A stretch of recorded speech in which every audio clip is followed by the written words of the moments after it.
ძლიერი ქართული სახელმწიფო საწინდარი არის ცივილიზაციასთან ახლო მოკავშირეობა. და ზუსტად აი ამ მოკავშირეობას საძირკველში ფუნდამენტში ურტყავს ბიძინა ივანიშვილი მისი ხელისუფლება, რა თქმა უნდა, რუსული კარნახით. და აი ესე დროს ყველა მოქალაქე, აქტიური მოქალაქე საზოგადოებრივად, პოლიტიკურად თუ პასიური, ყველანი ერთად შეუთანხმებლად დგებით ბრძოლის ავანგარდში. და აი ამ მოვლენებს, აი ამ პროცესებს ვაკვირდებით ჩვენ.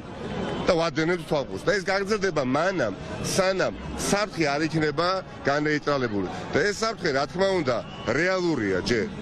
რეალურია ეს საფრთხე და ამ საფრთხეს მხოლოდ და მხოლოდ გაანეიტრალებს საზოგადოების აქტიური ჩართულობა. ჩვენი ამოცანა რა არის? ხელისუფლების მშვიდობიანი ცვლილება, არა უბრალოდ ცვლილება, არა მშვიდობიანი ცვლილება დემოკრატიული ძალები. ყველას გვინდა ხო ამ ქვეყანაში მშვიდობას უფლებდეს.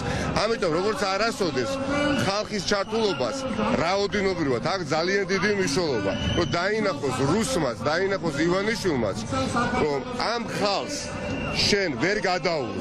რუსთაველის თავარ გამზირზე მათ შენ ვერ გადაული. მე ამ რაოდენობაზე რა უნდა თქვას ნიკა ხელისუფლებამ, რაც არ უნდა სამთავრობო არხის დრონმა გადაიღოს, ხო ფაქტია ამ ადამიანს. ასეთი კულტურული, ასეთი შემოქმედებითი, ასეთი თეატრალური, ასეთი მშვიდობიანი, ასეთი რაც თავარია შედეგზე ორიენტირებული პროტესტი არ გვახსოვს.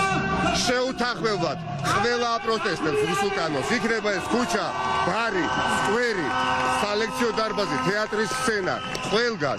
რატომ? ვინაიდან ყველა ხდება და ყველანი მივხვდით, რომ ეს პრობლემა სამოქალაქო საზოგადოებას კი არ ეხება. ყველას გვეხება, ვისაც გვინდა ევროპა. და რაც არ უნდა სრულ დილემების წინაშე დააყენოს ქართულმა ოცნებამ საზოგადოება. რაც არ უნდა ფსევდო საშიშროებებს სახავდეს ქართული ოცნება. ჩვენი ტრადიციების, ჩვევების, სახელმწიფოებრიობის, არ ვიცი, სარწმუნოების წინააღმდეგ, ხო? ამას აღარავინ აღარ იყიდის უკვე როგორც რეალობა.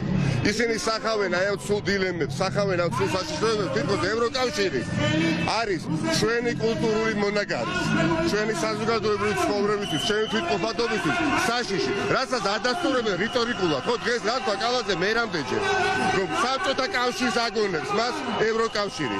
აი როგორც საბჭოთა კავშირშიო, საბჭოთა კავშირში საქართველოს 70-იანი არსებობის პირობებშიო, კარნახით ხდებოდაო.